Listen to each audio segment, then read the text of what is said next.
அனைவருக்கும் வணக்கம்.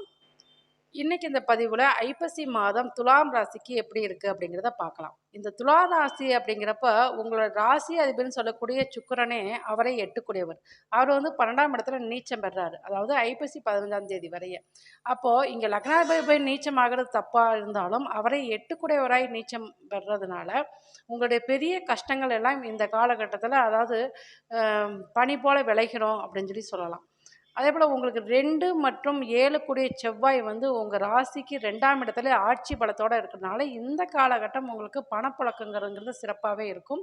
நீங்கள் சந்திக்கக்கூடிய நபர் உங்களுடைய மனைவி, எதிர் நபர் இவங்கள்ட்டெல்லாம் பேச்சுவார்த்தையில் கொஞ்சம் கவனம் தேவை அப்படிங்கிறது தான்.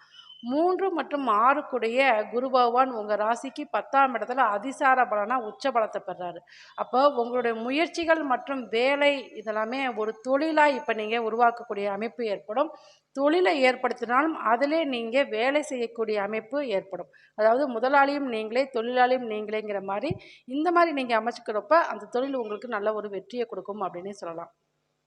உங்களுக்கு 4 மற்றும் 5 கூடிய சனி பகவான் 6ஆம் இடத்துக்கு சென்று வக்ர நிலை பெறதுனால இந்த காலகட்டம் நீங்கள் வேலை வீட்டில் ஏதாவது பழைய வேலைகள் ஏதாவது ஆரம்பிக்கலாம்னு ஆரம்பித்து கொஞ்சம் நிப்பாட்டி வச்சுருப்பீங்க. அப்போ இந்த காலகட்டம் வந்து நீங்கள் அதை ஆரம்பிக்கலாம். ஏன்னா உங்களுக்கு 2ஆம் இடத்துல செவ்வாய் ஆட்சி பலத்தோடு இருக்கிறதுனால உங்களோட சகோதரர் வழியில் உங்களுக்கு கொடுத்து உதவி செய்யக்கூடிய அமைப்பு ஏற்படும். அதனால் இந்த காலகட்டம் அந்த பழைய வேலை அதாவது வீடை சீரமைக்கிற பணியில் நீங்கள் ஈடுபடலாம். அதே போல் உங்களுக்கு 9 மற்றும் 12 கூடிய புதனே வந்து 2ஆம் இடத்துல இருக்கிறாரு.